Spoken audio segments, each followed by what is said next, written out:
This poem is called The Crows of Beggarghyll.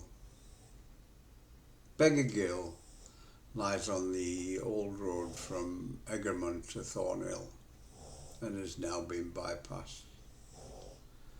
The quarry at Beggarghyll is a sandstone quarry, and the stone from the quarry was used in the construction of St Nicholas Church in Whitehaven.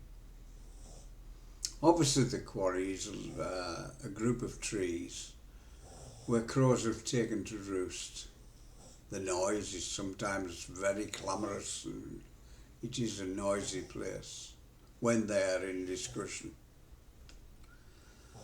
This poem deals with these crows, a bunch of crows, which can be collectively known as a murder of crows, or a horde of crows, or even a parliament of crows. That made me think of another parliament and a row that was caused lately by a decision that was taken amongst those esteemed gentlemen, ladies and gentlemen. This poem is called The Crows of Beggarghyll. At Beggarghyll the air was shrill, with a cacophony of sound. Every crow, at least the ones we know, was gathered all around.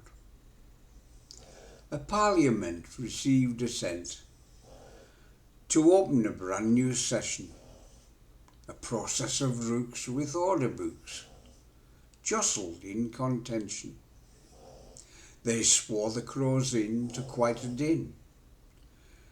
In their black hoods and gaiters, the ravens in power from the tower greeted them as traitors. Blackrod came, stated his name, and stood outside the door.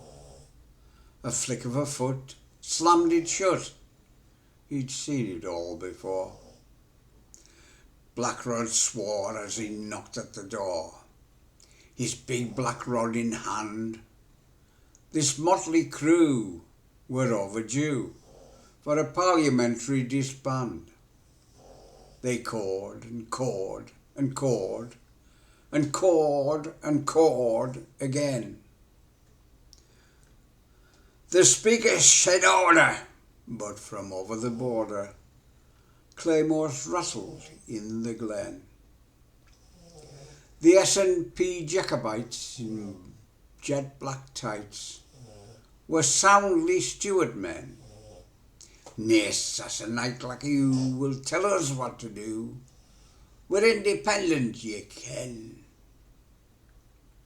It was their day to have their say, a parliamentary convention. Trouble brewed in the neighbourhood with a socialist intervention. The speaker next received a text from the leader of the opposition. We don't agree with the SNP and amendments our position.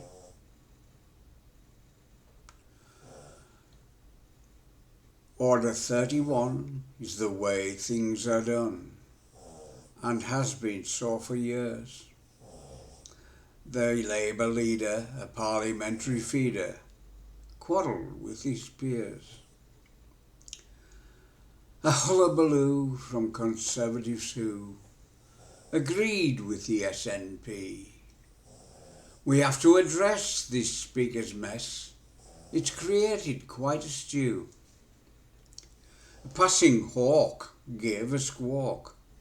Hurriedly he flew away. A crow for dinner was not a winner, at least not on opposition day. At Beggarghyll the air was still. The noise had all abated.